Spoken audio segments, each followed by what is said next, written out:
नमस्कार विद्यार्थी मित्रांनो. मी कोणताही वेगळा वेळ घेत नाही आहे. मी तुमच्या थेट विषयाकडे आणि मुद्द्याकडे येतो, ते जास्त सोपं पडेल. In that case there are some students who are from semi English medium. काही विद्यार्थी सेमी इंग्लिश मीडियमचे असतील. त्या संदर्भात दोन्ही पद्धतीने मी संभाषण करण्याचा या ठिकाणी प्रयत्न करेल. प्रथमतः कार्यक्रमाच्या माध्यमातून जे आयोजन झालेले आहे ते आपल्या सर्वांचे गुरु अकॅडमीचे सर्व पदाधिकारी आणि मान्यवर, विशेषतः त्यातले सब्जेक्ट टीचर्स, या सगळ्यांच्या वतीने आपल्या सर्वांचं मी स्वागत करतो.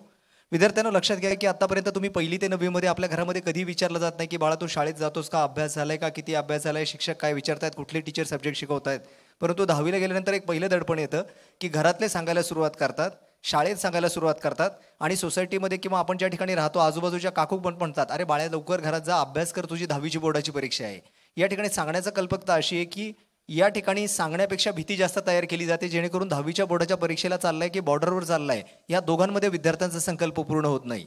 काही विषयांच्या बाबतीत आपण जर नीट बघितलं तर यामध्ये दडपण घेण्याचं कारण नाही, फक्त फरक असा असू शकतो की पहिली ते नववीमध्ये तुम्ही ज्या ठिकाणी शाळेत परीक्षा दिली होती, कदाचित काही विद्यार्थ्यांचं 10वीचं बोर्डाचं सेंटर ही तुमची शाळा नसून दुसरी शाळा असेल, परंतु स्वरूप मात्र सोपं असतं. मगाशी सरांनी सांगितल्याप्रमाणे किंवा गुरु महाराजांनी सांगितल्याप्रमाणे जर मागच्या 3 वर्षातले तुम्ही क्वेश्चन पेपर्स बघितले असेल, if you have seen the question paper and you know the answers, than with the fixed pattern you can get 80%. तुम्हाला 80% मिळतील. अशा पद्धतीने प्रश्नपत्रिकेचं स्वरूप खूप चांगलं असतं. मी थेट विषयाकडे येतो. यामध्ये पहिला महत्त्वाचा विषय आहे तो म्हणजे भाषाशास्त्र. या संदर्भात मी पेपरमध्ये काही आर्टिकल लिहिलेलेच आहेत, परंतु मी थेट मुद्द्यावर येतो. मराठी, हिंदी आणि इंग्रजी यांना आम्ही भाषाशास्त्र असं म्हणतो आणि त्याच्यामध्ये 3 प्रकार येतात: गद्य प्रकार, पद्य प्रकार आणि व्याकरण. मीन्स कविता, धडे आणि व्याकरण या तिघांच्या संबंधामध्ये हा प्रकार तयार होतो आणि याच्यामध्ये तुमचं पाठांतर, तुमची स्मरणशक्ती, तुमची वैचारिक शक्ती आणि ग्रहणक्षमता या 4 गोष्टींवर त्याचा भाग अवलंबून असतो. थोडक्यात तुम्ही जर एखादी कविता वाचली असेल तर त्या कवितेचा संदर्भ काय आहे, ती कोणत्या कवीने लिहिलेली आहे, ती लिहिण्यामागे त्याचा उद्दिष्ट काय होता आणि त्यांनी संकल्पना कशा पद्धतीने मांडलेली आहे. ज्या ठिकाणी लेखनाचा भाग येतो त्यामध्ये दुसरा पार्ट असतो तो म्हणजे तुमचा पाठांतर. म्हणजे एखादा मराठीमध्ये एखादं प्रकरण दिलेलं आहे किंवा एखादा धडा दिलेला आहे, त्या धड्यामध्ये तुम्ही एखादा धडा वाचल्यानंतर तुम्हाला त्यातनं एक्झॅक्टली काय आकलन झालं, म्हणजे तुम्हाला काय कळालं. मग तो व्यक्ती सदृश्य असू शकतो, ऐतिहासिक संबंध असू शकतो, संस्कृतीवर असू शकतो किंवा काही माहिती देण्याच्या संदर्भात असू शकतो. The same thing is happening in case of English grammar. If you going to learn the subject, then how you going to develop your vocabulary. तुमची वोकॅबिलिटी कशा पद्धतीने तयार झालेली आहे. Secondly, how you understand the grammatical skills. Means past tense, present tense, future tense. How you going to convert that part into grammatical statement? And the third and the most important part, whether any paragraph is given directly in front of you, then you are going to elaborate the answer of that question. म्हणजे काही प्रश्नांची उत्तर तुम्ही पाठ करून गेलेले असतात, परंतु अचानक जर तुमच्या समोर एखादा पॅराग्राफ दिला गेला, मुलांनी समोर लक्ष द्या इकडे 3rd रो मध्ये, तर अशा ठिकाणी तुम्ही तो पॅराग्राफ वाचल्यानंतर त्याच्या खाली विचारलेल्या प्रश्नांची उत्तरं कशी लिहू शकतात. तर हा सगळा भाग असतो तो एकाच तत्वावर अवलंबून असतो आणि त्याला म्हटलं जातं आकलन. Means how you going to remember it and recall it. तुम्ही आठवताय कसं आणि लिहिताय कसं. And that is also in your self language. म्हणजे तुमच्या स्वतःच्या भाषेमध्ये तुम्ही उत्तर लिहा. म्हणजे मी जर इथं प्रत्येक मुलाला विचारलं की एक निबंध लिहायचा आणि निबंधाचा विषय आहे माझी आई, निश्चितच प्रत्येकजण आपल्या आईबद्दल लिहिणार आहे, परंतु प्रत्येकाची मांडणी, थाटणी ही वेगळी वेगळी असणार आहे. काही जण त्याच्यामध्ये तुकोबांचा एखादा अभंग लिहितील, काही जण ज्ञानेश्वर माऊलींचा एखादा अभंग लिहितील. एखादा मुलगा कदाचित त्याच्या लहानपणी त्याच्या आजीने त्याला एखादा बालगीत किंवा बडबडगीत लिहिलं असेल, त्याच्यावर तो काहीतरी ओळी लिहिल. म्हणजे विषय जरी एक असला तरी मांडण्याची पद्धत वेगळी असते. या पद्धतीमध्ये तुमचे भाषाशास्त्र मीन्स मराठी, हिंदी आणि इंग्लिश, ऑल 3 सब्जेक्ट्स या 3 विषयांचं आकलन केलं जातं. त्याच्यानंतरचा जो पुढचा टप्पा येतो तो म्हणजे घेतला जातो त्यामध्ये बीजगणित हा विषय जो आहे, मी मुद्दामून चॅप्टरचे नावं सांगतोय सेमी इंग्लिश मीडियम टाईपमध्ये. क्वाड्रॅटिक इक्वेशन ज्याला आपण वर्गसमीकरण म्हणतो, arithmetic equation, financial planning, probability आणि स्टॅटिस्टिक्स ज्याला आपण सांख्यिकी असं म्हणतो. आणि जॉमेट्रीच्या भाषेमध्ये सिमिलॅरिटी म्हणजे समरूपता, पायथागोरस थेरम किंवा पायथागोरसचं प्रमेय. तिसरा पार्ट येतो सर्कल म्हणजे वर्तुळ. चौथा आहे कन्स्ट्रक्शन ज्याला आपण भौमितिक रचना म्हणतो. 5वा आहे ट्रिग्नोमेट्री, कोऑर्डिनेट जॉमेट्री आणि मेन्शुरेशन. हे जे विषय आहेत हे विषय असे असतात की त्याच्यामध्ये एका आकृतीमध्ये 2 किंवा 3 आकृती, उदाहरणार्थ तुम्ही जर सर्कल बघितलं तर सर्कलमध्ये ते देताना तुम्हाला 2 ट्रायंगल त्याच्यामध्ये मिक्स करून देतात. Means you know the property of a triangle. आणि त्याच्यात जर चुकून काटकोण त्रिकोण दिला असेल, right angle triangle, then whether you are going to apply the Pythagoras theorem or not. म्हणजे त्याच्यामध्ये तुम्हाला पायथागोरस थेरम वापरता येतो का. साध्या भाषेमध्ये याच्यामध्ये बुद्धी, कल, आवड, चाचणी आणि क्षमता आणि सादरीकरण अशा 6 गोष्टी एकत्र येतात. त्याचा परिणाम असा होतो की त्या मानाने विद्यार्थ्यांना मॅथ्स आणि सायन्स हे विषय अवघड वाटायला लागतात.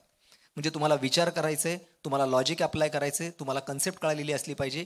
त्या कन्सेप्टचा वापर करून ते स्ट्रक्चर समजलेलं असलं पाहिजे आणि समजलेलं स्ट्रक्चर तुम्हाला त्या सिस्टममध्ये लिहिता आलं पाहिजे, ज्याला आपण रायटिंग ऑफ प्रूफ किंवा थिअरम लिहिणं असं म्हणतो. त्याच्यामध्ये given, construction, diagram, to prove आणि प्रूफ. मराठी माध्यमाच्या भाषेमध्ये प्रमेयाचं सिद्धांत, त्याच्यानंतर पक्ष, आकृती, साध्य आणि सिद्धता अशा पद्धतीने ते लिहिता आलं पाहिजे. आणि म्हणूनच काही ठिकाणी विद्यार्थ्यांना बीजगणित भूमिती हे विषय थोडेसे अवघड किचकट वाटायला सुरुवात होतात. परंतु याच्यामध्ये सगळ्यात महत्त्वाची गोष्ट असते, जर तुम्ही 7वी-8वीला पाढे केले असतील, definitely that tables is going to help you on all way. त्याबरोबर तुम्ही जर वर्ग म्हणजे 1 square 1, 2 square 4, 3 square 9, 4 square 65 square 25, 6 square 36, 7 square 49, 8 square 64, 9 square 81, 10 square 100, 11 square 121, 12 square 144, म्हणजे 12चा वर्ग 144, 13चा वर्ग 169, 14चा वर्ग, अशा पद्धतीने जर स्क्वेअर पार्ट असतील तर तुमच्या ह्या गोष्टी सोप्या होऊन जातात. तर त्यामध्ये तो महत्त्वाचा भाग येतो की तुमच्याकडे हे वर्ग स्क्वेअर्स पार्ट असले पाहिजे. त्याच्यामुळे तुमचे 2 फायदे होतात. एक, क्वाड्रॅटिक इक्वेशनची गणितं सुटतात आणि 2, पायथागोरस थिअरम आणि जॉमेट्रीमधलं दुसरं चॅप्टर म्हणजे मेन्शुरेशन ची गणितं मग मात्र तुम्हाला पटापट सुटतात. कारण त्याच्यामध्ये मॅक्झिमम या टर्म्स असतात, ज्याच्यामध्ये आर स्क्वेअर, डी स्क्वेअर अशा टर्म्स आलेले असतात. So you should know the elaboration concept of that. त्यामुळे ज्या विद्यार्थ्यांना विज्ञानाची आवड आहे किंवा सायन्स, आता बरेचसे जण बोलण्याच्या ओघात असं म्हणतात की 9वी-10वीचा अभ्यास कमी पडू द्या, जास्त पडू द्या, परंतु मी तुम्हाला नक्की विनंती करेल की गणिताचा विषयामध्ये एक भाग आहे तो तुम्ही खूप प्रामुख्याने जपला पाहिजे. की जर तुम्हाला 11वी-12वीला जायचं असेल आणि 11वी-12वी नंतर चांगलं करिअर करायचं असेल, मी या ठिकाणी कुठल्याही मुलाला प्रश्न विचारला की बाळा तुला काय करायचंय, तर तो काहीतरी उत्तर देईल. त्याउलट जर मी एखाद्या मुलीला सहज असा प्रश्न विचारला किंवा मुलाला प्रश्न विचारला की बाळा तुझी एक मोठी बहीण आहे, ती 23-24 वर्षाची आहे, तिचं आता लग्न होणार आहे, तिचं शिक्षण संपलेलं आहे, आणि त्या मुलीला जाऊन मी जर प्रश्न विचारला की त्या मुलीला एक साधा प्रश्न विचारला की तुला लग्न करायचंय का, ती म्हणेल हो पप्पा स्थळ बघतायत. तर मी तिला विचारलं की तुला कोणी आवडतो का, ती म्हणते नाही माझ्या कॉलेजमध्ये मित्र आहेत पण मला त्यातला कोणीही आवडत नाही, पप्पा जे स्थळ बघतील ते मला मान्य आहे. मी त्या मुलीला पुन्हा प्रश्न विचारला की बाळा तरी पण आज तुझं 23-24 वय आहे, तुझं एक व्यक्तिमत्व आहे, तुझं एक शिक्षण आहे, तुला लग्न करायचंय तर तू कोणाशी करशील. तर तिचं प्रामुख्याने एक उत्तर असतं जे आपल्याला सगळ्यांना माहिती की शक्यतो पप्पा डॉक्टर किंवा इंजिनियर बघतील. हे वाक्य आपल्याला मान्यच करावं लागेल. मग डॉक्टर आणि इंजिनियर ही समाजामध्ये एक बुद्धिप्रविष्ट पूर्ण झालेली सिद्धता आहे.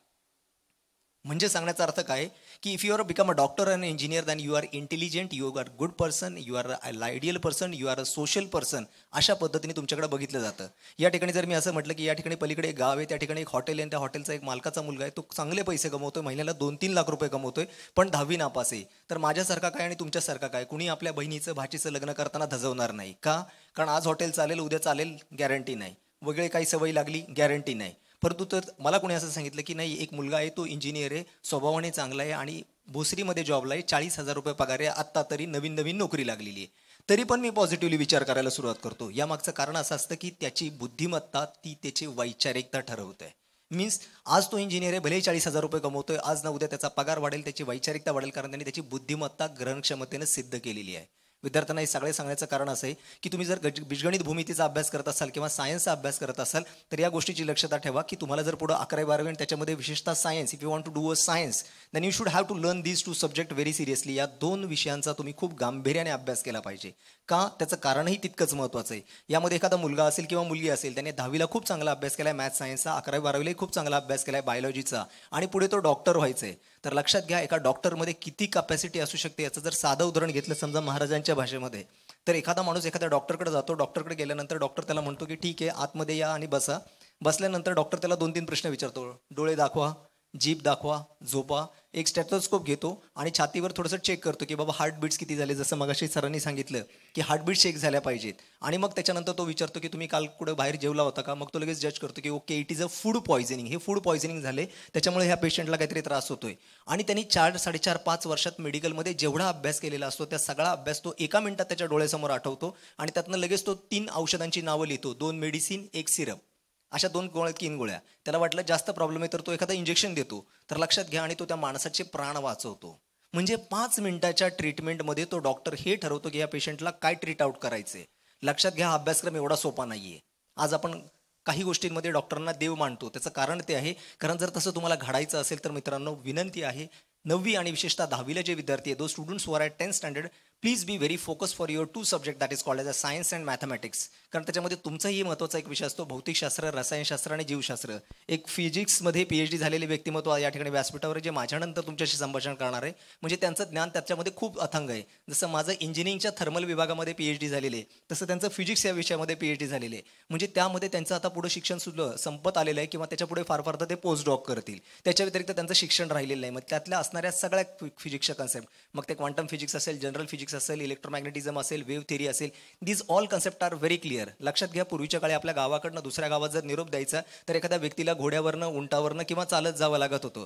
पण आज जर तुमचा काका, मामाचा मुलगा, आत्याचा मुलगा जळगावला बसलाय, धुळ्याला बसलाय, लातूरला बसलाय, मुळशीमध्ये कुठेही बसलाय किंवा अगदी अमेरिकेत बसलाय, यू हॅव सिम्पल फोन. तुम्ही एक फोन बाहेर काढता, त्याचा फोन नंबर डायल करता आणि अमेरिकेत बसलेल्या व्यक्तीशी संधान साधता, तुम्ही त्याच्याशी बोलू शकता. Rather you can see the respective person on video conferencing. तुम्ही त्याला व्हिडिओ कॉन्फरन्सिंगमध्ये बघू शकता. यामागचं कारण आहे वेव्ह थिअरी, फिजिक्स, सायन्स.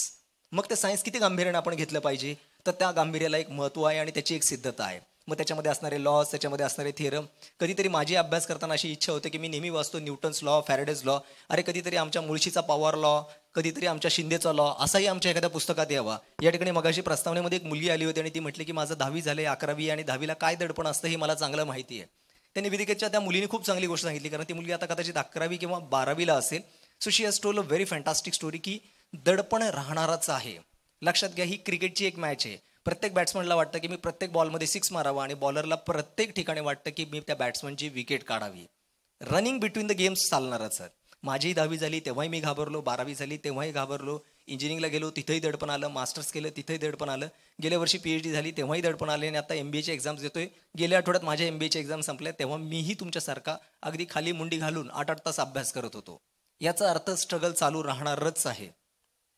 मी अजिबात इकडे तिकडे सांगणार नाही, मी मूळ विषयाला धरून बोलेल.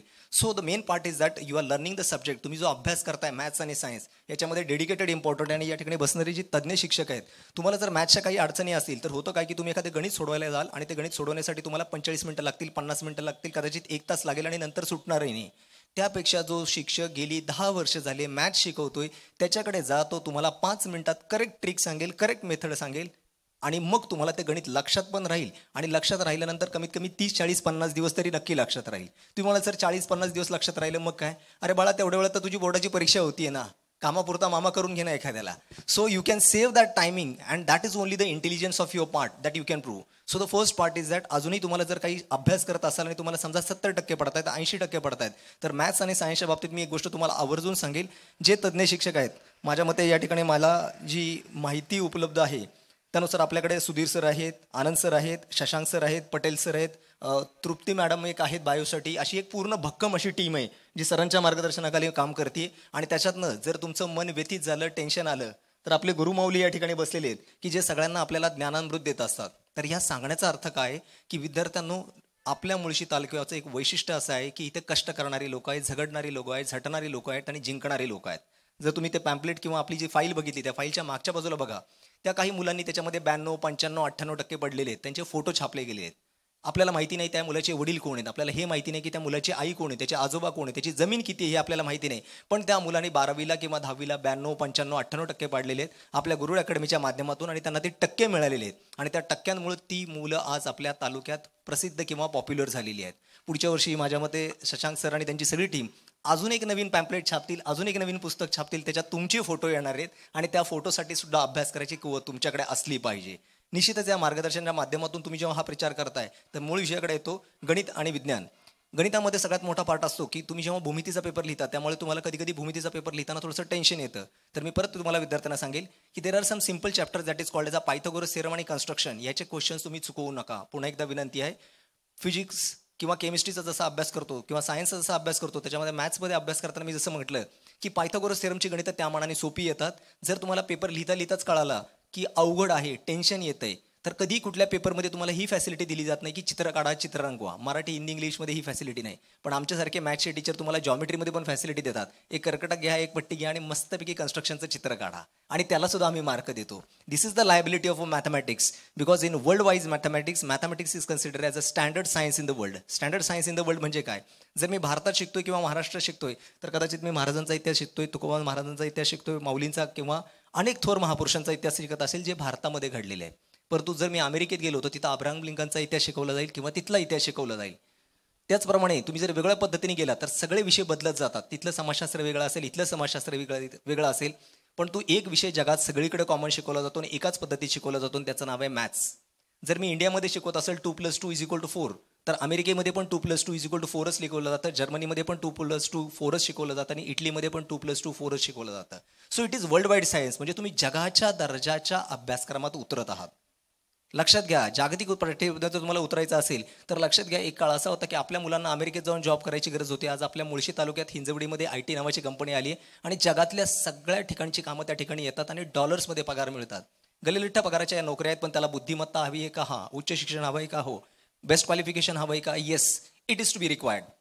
आणि इन दॅट केस मग मी गुरु अकॅडमीच्या आमच्या सगळ्या टीमचं त्या बाबतीत कौतुक करेल की मागील कित्येक वर्षापासून सातत्यानं सांगवी विभाग असो किंवा आपल्या इथे मुळशी तालुक्यामध्ये असो, पिरंगुटमध्ये, हे आपल्या मुलांना 11वी-12वीचं अतिशय उत्तम असं ज्ञान देत आहेत.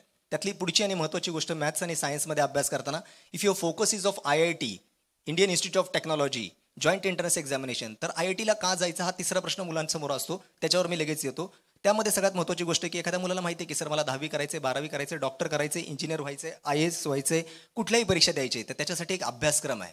परंतु जर एखाद्या मुलगाने मला विचारलं की सर मला भविष्यात शास्त्रज्ञ व्हायचं आहे, I want to become a scientist, जसं APJ अब्दुल कलामांना आम्ही आदर्श मानतो, जशा वैचारिक लेवलवर आम्ही आदर्श मानतो, जयंत नारळीकरांना आदर्श मानतो, तसं जर काही करायचं असेल तर काय करावं लागेल?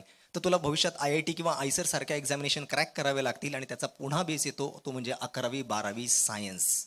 So again the focus is goes to your part of science and then in that case 9वी-10वीचं सायन्स हे खूप महत्त्वाचं आहे. जे विद्यार्थी 12वीला या ठिकाणी आहेत, please be focus on your 2 main subject that is called as a physics and chemistry. कारण तुम्ही जर इंजिनिअरिंगला गेला तर फिजिक्स केमिस्ट्री आहे, तुम्ही जर मेडिकलला गेला तर तुम्हाला PCB लागणार आहे, त्याच्यामध्ये फिजिक्स आणि केमिस्ट्री हा कॉमन कंटेंट राहतो. आणि आपल्या गुरु अकॅडमीच्या सर्व टीचर्स आणि त्यांची जी इलॉबरेटिव्ह टीम आहे ती गेली अनेक वर्ष सातत्याने या टीममध्ये काम करतात. आणि मगाशीच मी सांगितलं, जाधव सर त्या ठिकाणी बसलेले आहेत किंवा बाकीचे टीम मेंबर्स बसलेले आहेत. They are well qualified PhD holders लोक तुमच्यासाठी येतात. म्हणजे 10वी आणि 12वीच्या विद्यार्थ्याला अभ्यासक्रम करत असताना ज्या ज्या अडचणी येऊ शकतात त्यातली तज्ज्ञ व्यक्तिमत्व ही तुमच्या समोर उपलब्ध आहेत. पुढच्या 40 दिवसामध्ये 10वीच्या विद्यार्थ्यांनी आणि साधारणतः 29 किंवा 30 दिवसांमध्ये 11वी-12वीच्या सायन्सच्या विद्यार्थ्यांनी या शिक्षकांचा नक्की लाभ घ्या. मॅथ्स आणि सायन्स नंतर जो तुमचा विषय राहतो 10वीच्या विद्यार्थ्यांसाठी, that is goes to a social science, ज्याला तुम्ही समाजशास्त्र असं म्हणतात. इतिहासामध्ये खूप चांगलं वाक्य लिहिलेलं आहे. ते वाक्य असं आहे की जे माणसं इतिहास वाचत नाही ती इतिहास घडवू शकत नाही, जी माणसं इतिहास वाचत नाही ती इतिहास घडवू शकत नाहीत, आणि जी माणसं इतिहास घडवू शकत नाही त्यांना इतिहास लक्षात ठेवत नाहीत. एका व्यक्तिमत्वाच्या पूजेनं आपण या ठिकाणी कार्यक्रमाची सुरुवात केली आणि ते म्हणजे छत्रपती शिवाजी महाराज. प्रत्येक ठिकाणी त्यांना आदर्श मानला जातं. एक वैचारिक, एक राजा कसा असावा. जवळपास जगामध्ये 202 देश आहेत, त्यामध्ये 166 देशांमध्ये या व्यक्तिमत्वाचा इतिहास अभ्यासला जातो. एवढं थोर व्यक्तिमत्व विचारधारेनं आमच्या समोर जर घडलेले आहे तर त्यांच्यामधून शिकण्याचे काही गुण सुद्धा आम्हाला मिळाले पाहिजेत. धाडस, वैचारिकता, सक्षमता, सामाजिक दृष्टिकोन आणि प्रगल्भता या सगळ्या गोष्टी एकनिष्ठेने आम्हाला एकत्र आणता आल्या पाहिजेत. आणि त्यासाठी समाजाचं ज्ञान असावं. तुम्ही जे काही करताय, घडताय, घडवताय त्यामध्ये तुम्ही समाजाचं काही देणे लागतात. महाराज सगळ्या समाजाला एकत्र करतात आणि सगळ्या समाजातील लोकांना एक तत्वज्ञान देतात, एक विचारिक धारा देतात. लक्षात घ्या, आजही या समाजाचं एक वैशिष्ट्य आहे. आमचे गुरु महाराज जेव्हा एखाद्या ठिकाणी जातात किंवा एखाद्या ठिकाणी काम करत असतात तर 100 लोकांना वाटत असतं की अरे हां ठीक आहे, या ठिकाणी चौकात मी गोंधळ घालेल, त्या ठिकाणी गोंधळ करेल. पण असे तज्ज्ञ आणि सुज्ञ वारकरी संप्रदायातील लोक जिथे येतात तिथेही बाकीची लोक आपोआप बाजूला सरकतात. ही एक कर्मनिष्ठता आहे आणि ती कर्मनिष्ठा वापरण्यासाठी तुमची वैचारिकता घडणं पाहिजे. जगामध्ये खूप चांगलं वाक्य आहे, जगासमोर जर तुम्हाला नतमस्तक व्हायचं नसेल तर पहिल्यांदा पुस्तकाचा अभ्यास करा. कारण पुस्तक वाचल्याने मस्तक घडतं आणि जिथं मस्तक घडतं तिथं जगमस्तक होतं. या विचारधारेला जेव्हा तुम्ही अंगीकारता त्या ठिकाणी ह्या गोष्टी तुमच्यासाठी खूप महत्त्वाच्या असतात. यामुळे तुम्हाला जेव्हा कुठल्याही करिअरची निवड करायची असेल तर याच्यामध्ये 11वी-12वी सायन्स, त्याच्यानंतर इंजिनिअरिंग, तर काही विशिष्ट करिअरच्या बाबतीत मी तुम्हाला लगेच माहिती सांगणार आहे आणि पटापट पुढे जाणार आहे. माझे साधारणतः 11:30 मिनिटं झाले आहेत आणि यानंतर मी फक्त 7.5 मिनिटं बोलणार आहे. साधारणतः 16-17 मिनिटातच मी कार्यक्रम घेणार आहे, पुढच्या व्यक्तीला माईक हँडओव्हर करणार आहे. यामध्ये महत्त्वाची गोष्ट आहे की if your career is like engineering, जर तुमचं इंजिनिअरिंगमध्ये करिअर करायचं असेल तर बऱ्याच जणांना माहिती नाही, इंजिनिअरिंगच्या आजच्या रोजी साधारणतः 73 इंजिनिअरिंगच्या ब्रांचेस आहेत. त्याच्यामध्ये computer, IT, ENTC, data science, artificial intelligence, machine learning, AIDS, AI/ML ह्या ब्रांचेसमध्ये नवीन आलेल्या काही ब्रांचेसमध्ये कम्प्युटर संलग्न खूप चांगल्या ब्रांचेस आलेल्या आहेत आणि त्याच्यामध्ये आर्टिफिशियल इंटेलिजन्स या ब्रांचेसला खूप चांगलं महत्त्व आहे. ज्या विद्यार्थ्यांना इंजिनिअरिंगला जायचं नसेल त्यांनी मेडिकलसाठी प्रयत्न करावा आणि त्या मेडिकलमध्ये ज्यांना प्रयत्न करायचा असेल तर MBBS, BDS, BAMS, BHMS, BUMS आणि फिजिओथेरपी, म्हणजे MBBS पासून तुमची सुरुवात होते ते तुम्ही फिजिओथेरपीपर्यंत जाऊ शकतात. फिजिओथेरपी ही सुद्धा मेडिकलमधली एक खूप चांगली ब्रांच आहे आणि डेफिनेटली त्यातलं तुम्ही करिअर करू शकतात. परंतु तुम्ही या दोन्ही करिअरचा जो उल्लेख केलेला आहे त्या उल्लेख जर केला असेल तर तुम्हाला 10वीला कमीत कमी 80% जास्त मार्क असले पाहिजे. तुम्ही 11वी-12वी सायन्सच केलेलं असलं पाहिजे. आणि आज आपल्या पेरंगुट या तालुक्यामध्ये म्हणजे मुळशीच्या ठिकाणी ही सजग टीम आणि ह्या सगळ्या टीमचे मेंबर तुम्हाला या ठिकाणी म्हणजे थेट त्यासाठी तुम्हाला पुण्यात किंवा अजून इथून कुठे लांब जाण्याची गरज नाही. ह्या सगळ्या सुविधा देणारी तज्ज्ञ व्यक्तिमत्व या ठिकाणी उपलब्ध झालेली आहे. हां, अभ्यास करावा लागेल का? हो. 8 तास अभ्यास करावा लागेल का? हो. मगाशी सरांनी ज्या जॅपनीज टेक्निक सांगितला होता की 30 minutes time, 25 minutes study, 5 minutes break. 25 मिनिटं अभ्यास करणे, 5 मिनिटं ब्रेक घेणे, पुन्हा 25 मिनिटं अभ्यास करणे, 5 मिनिटं ब्रेक घेणे, 25 मिनिटं अभ्यास करणे, 5 मिनिटं ब्रेक घेणे आणि असा कमीत कमी 16 रॅप रिपीट करणे. म्हणजे एक प्रोसेस आहे. म्हणजे 16 वेळा जर तुम्ही रिपीट केलं तर दिवसभरात तुमचा सरासरी 8 तास अभ्यास होऊ शकतो आणि या पद्धतीने तुम्हाला दैनिक पठण करावं लागेल. मगाशी जसं सरांनी सांगितलं किंवा महाराजांनी सांगितलं की सकाळी तुम्ही जेव्हा लवकरात लवकर एखाद्या कामाला सुरुवात करतात, एखादा श्लोक म्हणा, एखादा अभंग म्हणा आणि तुमच्या कार्याला सुधार करा. ज्या निवेदिकाने मगाशी निवेदन केलं, 14 विद्या आणि 64 कलांचा अधिपती असलेल्या गणरायाला जेव्हा आपण वंदन करतो तर या 14 विद्या कुठल्या? तर त्याच्यातली पहिली जी विद्या आहे ती आहे अभ्यास. त्यामुळे ही अभ्यासाची विद्या तुम्हाला आत्मसात करावीच लागेल. मी मगाशी सांगितल्याप्रमाणे जेव्हा माणसं पुस्तक वाचतात तेव्हा मस्तक घडतं आणि जेव्हा तुमचं मस्तक घडतं तेव्हा जग नतमस्तक होतं. आमच्या मुळशी तालुक्यातला एखादा विद्यार्थी जर उद्या खूप चांगला शिकला आणि IAS अधिकारी झाला तर त्याला एखादा राजकीय नेत्याची वाट बघायची गरज नाही. कारण राजकारणी लोक 5 वर्षासाठी येतात जातात. एखादा IAS अधिकारी एकदा IAS एक्झाम झाला तर त्याच्या आयुष्याच्या रिटायरमेंटपर्यंत तो IAS अधिकारी असतो. एखाद्या जिल्ह्याचा, एखाद्या तालुक्याचा पूर्ण चेहरा मोहरा तो बदलू शकतो. इतकी ताकद त्याच्याकडे असते. कारण प्रशासनावर सगळ्यात मोठी पकड ही प्रशासकीय अधिकाऱ्यांची असते. सो डेफिनेटली आपल्या तालुक्यामधून या विद्यार्थ्यांनी प्रयत्न करावे. आणि गेल्या वर्षीचे रेकॉर्ड जर तुम्ही काही चेक केले तर मागच्या 3 वर्षामध्ये जेवढेही IAS अधिकारी घडलेत त्यातले 72% IAS अधिकारी हे इंजिनियर आहेत, 16% IAS अधिकारी हे डॉक्टर आहेत आणि बाकीचे राहिलेले 19% अधिकारी हे आर्ट्स, कॉमर्स अशा फील्डमधून गेलेले आहेत. So now days your trend is changing. म्हणजे साधारणतः 1992 पासून 2011 पर्यंत जो ट्रेड होता त्याच्यामध्ये 800 लोकांची मक्तेदारी होती IAS साठी. बट नाउ डेज ही मक्तेदारी 2014 पासून तुटत राहिली आहे आणि 2021, 22, 23, 24 यामध्ये इंजिनियर्स आणि मेडिकल फील्डमधली मुलं जास्त IAS अधिकारी होतात. So definitely at the time of 10th and completing after 10th and 11th 12th 10वी नंतर 11वी-12वीचं सायन्स हे सूत्र तुमच्यासाठी खूप महत्त्वाचं असेल. थोडंसं पुढे येतो आणि तुमच्या शेवटच्या विषयाकडे पोहोचतो. तो म्हणजे तुमचा विषय आहे समाजशास्त्र, ज्याला तुम्ही इतिहास, भूगोल, नागरिकशास्त्र किंवा समाजशास्त्र या नावाने संबोधतात.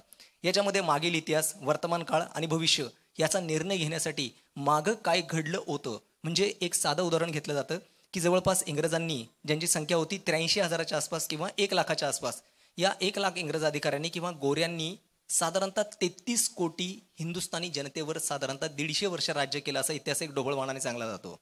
परंतु या लोकांनी केलं काय तर यांची एक स्वतंत्र यंत्रणा होती, एक नियमावली होती आणि they are going to follow the instructions. So it shows a kind of a team build work. त्यानंतर स्वातंत्र्य लढा झाला, 1947ला आपल्याला स्वातंत्र्य मिळालं. त्यानंतर आपण आपल्या पद्धतीने पुढे चाललोय. आज भारतामध्ये अशा अनेक शास्त्रज्ञ घडलेले आहेत की जे लंडनमध्ये म्हणजे ज्यांनी आपल्यावर राज्य केले त्या देशात जातात आणि तिथल्या मोठमोठ्या कंपन्या विकत घेत आहेत.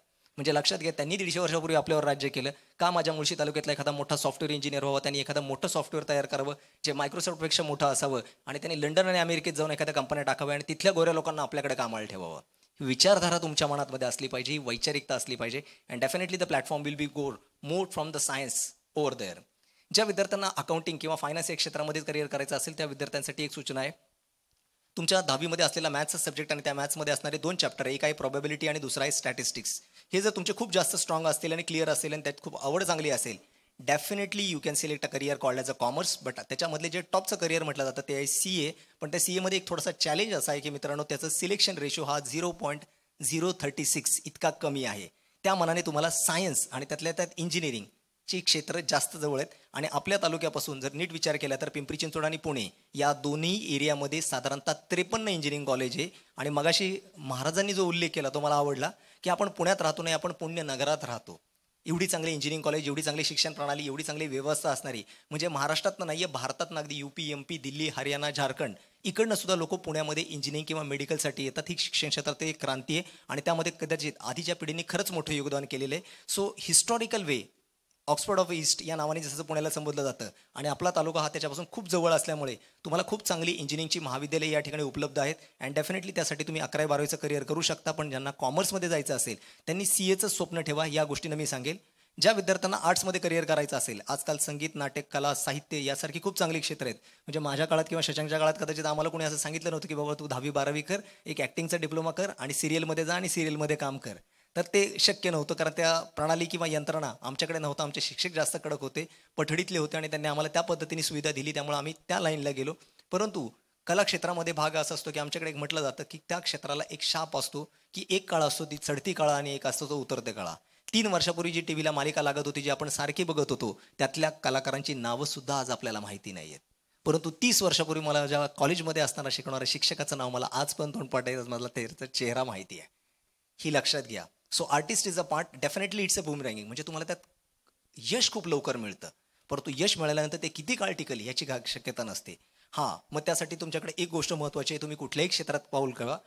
महाराजांनी सांगितल्याप्रमाणे अध्यात्माला काही वेळ का होईना दिवसातून स्वतःबरोबर ठेवा. म्हणजे आपल्याकडे एक प्रथा असते की आपण सकाळी 4ला लवकर उठतो आणि मंदिरात जातो आणि मंदिरामध्ये काकडा आरती असते. आता ही काकडा आरती करण्याचं कारणच असं असतं की सकाळी सकाळी उठल्यानंतर आपली एक झोप झालेली असते, मन प्रसन्न असतं, चित्त स्थिर असतं आणि त्या ठिकाणी आपण देवाची उपासना केली पाहिजे. मुलांनो, आपल्याला काकडा आरतीसाठी जरी नाही जाता आलं तरी आता 10वीची परीक्षा, यालाच आपली एक महाआरती म्हणा आणि सकाळी सकाळी लवकर 4 वाजता उठा, अभ्यासाला सुरुवात करा. Start your study as early as possible. सकाळी लवकर उठा. महाराजांनी सांगितल्याप्रमाणे एक चांगला श्लोक म्हणा, त्यासाठी वार आंघोळच झाली पाहिजे, दात घासून झाली पाहिजे, आईने नाश्ताच दिला पाहिजे असं नाही. 4 ते 6:30 ज्याला आम्ही ब्रह्ममुहूर्त म्हणतो, या ब्रह्ममुहूर्तामध्ये तुम्ही जे काही वाचन कराल यातलं जवळपास 83% रीडिंग हे तुम्हाला 21 ते 48 दिवस लक्षात राहतं. याला सायन्स म्हणतात, हे सायंटिफिकली प्रूव्ह आहे. माझ्यासाठी सांगण्याचा उद्देश असा होता की जर पुढच्या काही दिवसांमध्ये, म्हणजे 10वीच्या विद्यार्थ्यांच्यासाठी 39 दिवस आणि 12वीच्या विद्यार्थ्यांसाठी 29 दिवस, एवढ्या कालखंडामध्ये जरी तुम्ही पुढच्या काही दिवस तुम्ही हे कंटिन्युअसली फॉलो केलं तर त्याच्यानंतर तुम्हाला 21 ते 48 दिवस ते लक्षात राहणार आहे आणि 48 दिवसानंतर तुमची बोर्डाची परीक्षा संपलेली असणार आहे. So moral of the story is that ह्या पद्धतीने जर तुम्ही हे सगळ्या ग्रहणक्षमता केल्या तर निश्चित तुम्हाला ते यश मिळणार आहे. यानंतर मी येतो ते म्हणजे परीक्षेच्या महत्त्वाच्या काही दिवसांमध्ये. त्या दिवसांच्या काही गोष्टी सांगतो, ते नीट लक्षात घ्या. आता हा कार्यक्रम चालू आहे, साधारणतः 11 वाजता पहिला वक्ता बोलायला लागला असेल आणि शेवटचा वक्ता कदाचित 2 वाजता संपवेल. करेक्ट. आता तुम्हाला एक महत्त्वाची गोष्ट हे मी का सांगितलं त्याचं कारण समजून घ्या. मागे काही मुलं बसलीत, मध्ये काही मुलं बसलीत आणि त्यांना असं वाटतं की सर 1 वाजलाय, 1:30 वाजलाय, आता थोडीशी भूक लागली आहे. बरोबर आहे, पण पुढच्या काही कालखंडांमध्ये विद्यार्थ्यांना आणि विद्यार्थ्यांबरोबर पालकांना एक विनंती आहे, एक सवय थोडीशी बदलून घ्या.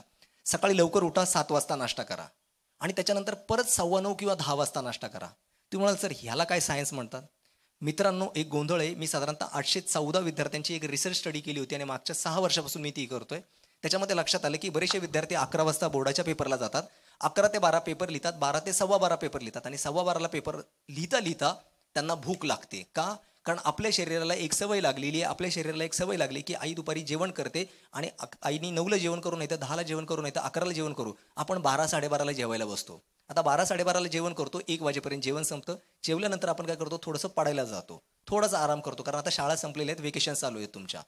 ह्या दोन्ही गोष्टी तुमच्यासाठी घातक होणार आहेत. काय होईल माहिती आहे का, तुम्ही 11 ते 12 पेपर लिहाल, 11 ते 12 पेपर लिहा आणि 12-12:15ला तुमचा निम्मा पेपर संपलेला असेल आणि निम्मा पेपर संपल्यामुळे तुम्ही पुढचा पेपर लिहायला लागाल, पण त्या ठिकाणी तुम्हाला भूक लागायला सुरुवात होईल. जसं भूक लागायला सुरुवात होईल, तुमच्या ब्लडमध्ये जे सर्क्युलेशन असतं त्याचं स्पीड स्लो होतं आणि ब्रेनला सप्लाय होणार ब्लड कमी होऊन जातं. ऑटोमॅटिकली काय होतं की तुम्हाला टेन्शन यायला लागतं, घाम यायला लागतो. तुम्हाला लक्षात घ्या, 12-12:15 नंतर ही फिजिकल अवस्था येणार आहे, कारण तेव्हा फेब्रुवारी मार्च असा कडक, ज्याला आपण संक्रमण म्हणतो, 14 तारखेनंतर संक्रांती येईल, संक्रांतीनंतर संक्रमण काळ सुरू होतो आणि उन्हाळा वाढतो, डिहायड्रेशन प्रोसेस वाढते. त्यामुळे मी विद्यार्थ्यांना एक विनंती करेल, आता तुम्ही तुमच्या नाश्त्यामधली एक बदल करा. सकाळी 7 वाजता चांगला नाश्ता करा, 9:30ला दुसरा नाश्ता करा आणि 11 ते 1 किंवा 11 ते 2 या दुपारच्या वेळामध्ये जेवायचं नाही आणि झोपायचं नाही. मी परत एकदा नीट सांगतो, जेवायचंही नाही आणि झोपायचं नाही. ही सवय पुढच्या 2-3 आठवड्यात लावून घ्या. का? ते कारण मी तुम्हाला मगाशीच सांगितलेले की पुढच्या 21-22 दिवसानंतर जर तुमची बोर्डाची परीक्षा आली असेल, your physical habit become a habit of thinking. तुमची शरीराची रचना अशी झालेली असते की 12-12:30ला तुम्ही पेपर लिहित असाल, 12:30ला पेपर लिहायचा आहे, 11ला जर पेपर चालू झाला आणि चुकून तो 3 तासाचा पेपर असेल तर तो 2 वाजता संपणार आहे. आणि जर तुम्हाला चुकून 1 वाजताच भूक लागली तर तिथून पुढे लिहिलेली सगळी उत्तरं चुकणार आहेत. And that thing is happening in 2 main paper. One is a geometry and second is a science 2. सगळ्यात जास्त विकेट निघणारे सब्जेक्ट हे आहेत की पहिले 3 प्रश्न लवकर सुटतात आणि नंतर विकेट निघते. 10वीच्या मुद्द्यावर थेट येतो. पहिला जो तुमचा क्वेश्चन असणार आहे मॅथ्सचा, मग तो अल्जेब्रा असू नाही तर जॉमेट्री, पहिला क्वेश्चन 1-1 मार्काचा असणार आहे, दुसरा क्वेश्चन 2-2 मार्काचा असणार आहे, तिसरा क्वेश्चन 3-3 मार्काचा असणार आहे, चौथा क्वेश्चन 4-4 मार्काचा असणार आहे, 5वा क्वेश्चन हा 3 मार्काचा असतो. मला अख्खा पेपरच पाठ आहे त्यामुळे त्याच्याबद्दल मी बोलत नाही. 1-1, 2-2 मार्काच्या क्वेश्चनमध्ये किंवा 3-3 मार्काच्या क्वेश्चनमध्ये 11 ते 12मध्ये तुमचा पहिला, दुसरा आणि तिसरा हा प्रश्न सोडूनच झाला पाहिजे. त्याच्यामध्ये generally quadratic equation, Pythagoras theorem असे बेसिक फंडामेंटल, कन्स्ट्रक्शन, नॉमिनल, न्यूमॅरिकल या पद्धतीने अल्जेब्रा जॉमेट्रीची रचना असते. परंतु जिथे चौथा प्रश्न येतो तिथे मग मात्र जर तुम्ही अल्जेब्राचा विचार केला तर क्वाड्रॅटिकचं वर्डिंग न्यूमॅरिकल येतं, प्रोबॅबिलिटीचे डाईसचं न्यूमॅरिकल येतं, किंवा जॉमेट्रीच्या भाषेमध्ये तुम्हाला चौथ्या क्वेश्चनमध्ये सर्कलचं टिपिकल न्यूमॅरिकल येतं किंवा मेन्शुरेशनचं टिपिकल न्यूमॅरिकल येतं.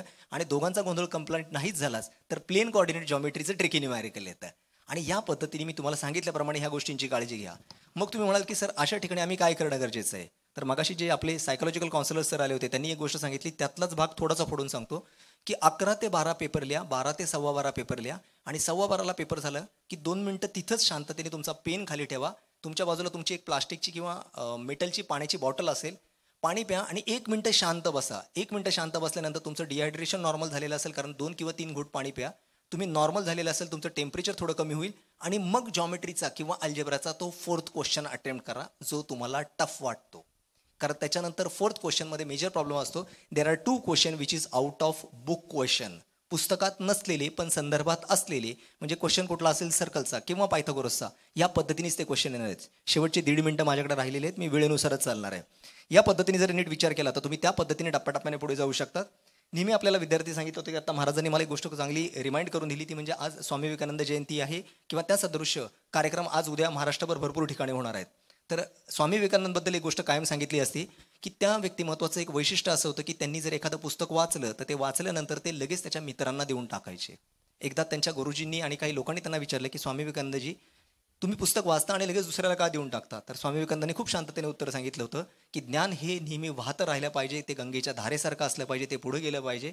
मग एका विद्यार्थ्यांनी त्यांना प्रश्न विचारला की महाराज तुम्ही हे पुस्तक दिलं पण तुम्हाला परत काही वाचायचं असेल तर ते म्हटले मला त्याची गरज नाही, कारण कुठल्या पानावर काय लिहिले हे मला माहिती आहे. विद्यार्थी जागरूक होता, त्या विद्यार्थ्यांनी त्याला विचारलं की महाराज तुम्ही मला आत्ता जे पुस्तक दिलेले त्याच्या 46व्या पानावर काय लिहिले. स्वामी विवेकानंदने तो अख्खाच्या अख्खा पॅरेग्राफ तोंडी सांगितला की मी आत्ताच हे काल पुस्तक वाचलेले, एका दिवसात ते एक पुस्तक वाचून काढायचे, इतकी त्यांची ग्रहणक्षमता स्ट्रॉंग होती. खऱ्या अर्थानं जगाचा सगळ्यात मोठा जो कत्तल कारखाना अमेरिकेमध्ये चालतो त्या शहरात जाऊन त्यांनी हिंदू आणि चरित्र, व्यक्तिमत्व आणि देशधारा यावर त्यांनी व्यक्तित्व खंडन केलं होतं. आणि जगामध्ये लेडीज अँड जेंटलमन ही म्हणण्याची जिथे प्रथा होती त्या ठिकाणी भाईओ और बहनो अशा पद्धतीने सुरुवात करून लेडीज अँड जेंटलमनला ब्रेक करून brothers and sisters of America असा शब्द उच्चारला. आणि त्यानंतर कुठल्याही जगातला वक्ता यापुढे भाषण देताना बंधू आणि भगिनींनो हा शब्द वापरतो. एक बदललेला शब्द, एक बदललेलं वाक्य हे जागतिक होऊ शकतं, हे चांगलं उदाहरण स्वामी विवेकानंदाशिवाय कोणाचं नाही आहे. आणि मी परत सांगतो, त्यांच्याच विचारामध्ये एक वाक्य होतं की give me 100 Nachiketa I will change the world. मला 100 नचिकेता द्या, मी जग बदलून दाखवेल. त्यातले काही बदलणारी व्यक्तिमत्व माझ्या समोर दिसत आहेत आपल्या क्लासेसच्या माध्यमातून, आणि त्यांना मार्गदर्शन करणारे ही गुरुवर आणि तिथे बसलेले आमचे फिजिक्स PhDचे मित्र, हे सगळी मान्यवर तुमच्या काही बदल घडवणार आहेत. आणि तो निश्चित अभ्यासाचा आहे, तो तुम्हाला घडवणार आहे, तो तुम्हाला पुढे नेणार आहे. पण तो त्यासाठी अभ्यास करण्याची ताकद, ग्रहणक्षमता, वैचारिकता, निर्णय घेण्याची क्षमता आणि सहन करण्याची ताकद ही मात्र तुम्हालाच कमवावी लागेल. त्यासाठी कुणी एक्स्ट्रा बूस्ट एनर्जी देण्याला येणार नाही. जर सकाळची बॅच 8 वाजता असेल तर तुम्हाला 8ला यावंच लागेल. And the main thing is that 10वीच्या बोर्डाच्या परीक्षेच्या झालेल्या विद्यार्थ्यांना मी एक आग्रहाची विनंती करेल की 10वीची बोर्डाची परीक्षा संपल्यानंतर फार परत 1 आठवडा तुम्ही आराम करा. शशांक सर, 10वीच्या बोर्डाची परीक्षा झाल्यानंतर आठवडाभर मुलांनी आराम करावा आणि त्याच्यानंतर शक्य झाल्यास तुम्ही लवकरात लवकर 11वी सायन्सची बॅच चालू करावी. कारण पुण्यात होतं काय की लक्षात घ्या, ज्या विद्यार्थ्याला 80% पडलेत, 85% पडलेत, 90% पडलेत, 10वीच्या बोर्डाची परीक्षा आणि निकाल ह्याच्यामध्ये खूप मोठं अंतर असतं. त्यामुळे त्या ठिकाणी 2.5-3 महिने विद्यार्थी फक्त निकालाची वाट बघतात. त्याच्याऐवजी जर 11वी सायन्सची बॅच एखादी लवकर चालू केली आणि त्याच्यातनं आठवड्यातून 3 किंवा 4 दिवस जर PCMBचे लेक्चर्स चालू झाले तर 10वीचा निकालाला तुम्हाला 82 पडो, 85 पडो, 88 पडो, 90 पडो, definitely your target is of science than start is as early. कारण मी दिल्ली आणि UP ठिकाणी या गोष्टी बघितलेल्या आहेत. विशेषतः राजस्थानमध्ये मी जेव्हा गेलो होतो तिथं कोटा म्हणून एक शहर आहे, तिथं 10वीच्या बोर्डाचा पेपर झाल्यानंतर हार्डली 3 किंवा 4 दिवसांनी त्यांच्या 11 सायन्सच्या बॅचेस चालू होतात. आणि जोपर्यंत इकडे 10वीच्या बोर्डाचा निकाल येतो तोपर्यंत 11वीचा 70% सिलेबस संपलेला असतो. So the advancement of that part म्हणजे जर मला इथून सकाळी उठून देवगावला जायचं आहे तर मी सकाळी 4 वाजता लवकर उठेल आणि पायी चालायला सुरुवात करेल, नाही तर मी आरामात 11 वाजता उठेल आणि पळत सुटेल. तर लक्षात घ्या, जो माणूस सकाळी लवकर उठतो आणि पायी चालायला सुरुवात करतो त्याची वारी कधी ना कधीतरी संपते. हा वारीचा सिद्धांत आपल्या लक्षात ठेवा. भले ती 18 दिवसाची असो, 19 दिवसाची असो, देहूवरनं किंवा आळंदीवरनं निघणारी वारी ही पंढरपूरला पोहोचते. परंतु त्याच्यामध्ये एक सिद्धता असते की पहिल्या दिवसात किती अंतर कापायचं, दुसऱ्या दिवसात किती, that is called as a time management. पुढच्या कालखंडामध्ये तुमच्याकडेही साधारणतः 10वीच्या विद्यार्थ्यांना 36 ते 39 दिवस शिल्लक राहिलेले आहेत. त्यातले 1-2 दिवस एन्जॉयमेंटचे संपले तर 35 दिवस तुमच्या हातात आहे. त्यामुळे 5-7-35 या पद्धतीने तुमचं टाइम टेबल करा. The students who are for 12th science definitely their admission process will be goes for engineering. सरांच्या तुम्ही टचमध्ये राहा. माझ्या अंडर जवळपास एक 5 ते 6 इंजिनिअरिंग कॉलेजची कामं असतात. जर काही गडबड झालीच, चांगले टक्के मिळो, तुम्ही IIT ला जाऊ, हीच माझी अपेक्षा आहे. But still there is any problem, definitely you have direct single contact, कारण माझा नंबर कोणालाही मिळणार नाही. ती 2 व्यक्तिमत्व तिथे बसलेली आहेत, त्यांच्याकडे तुम्ही रेफरन्स घ्या. शेवटचे 30 सेकंद आलेले त्याच्याकडे मी येतोय, कारण मिनिटांचा खेळ आहे. मॅथचा माणूस मिळीवरच खेळणार.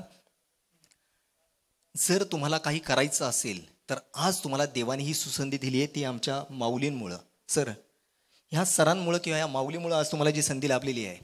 तुम्ही पुढच्या 30-40 दिवसात प्रचंड अभ्यास करा, 14-14, 17 तास अभ्यास करा.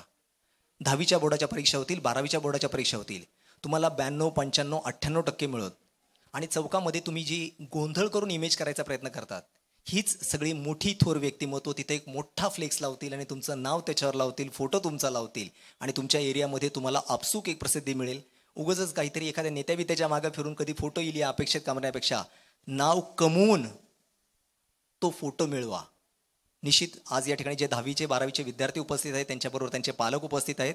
मला जे 19 मिनिटं दिले होते त्यातले 30 सेकंदही राहिलेले आहेत. त्याच्यात मी कार्यक्रम संपवतोय.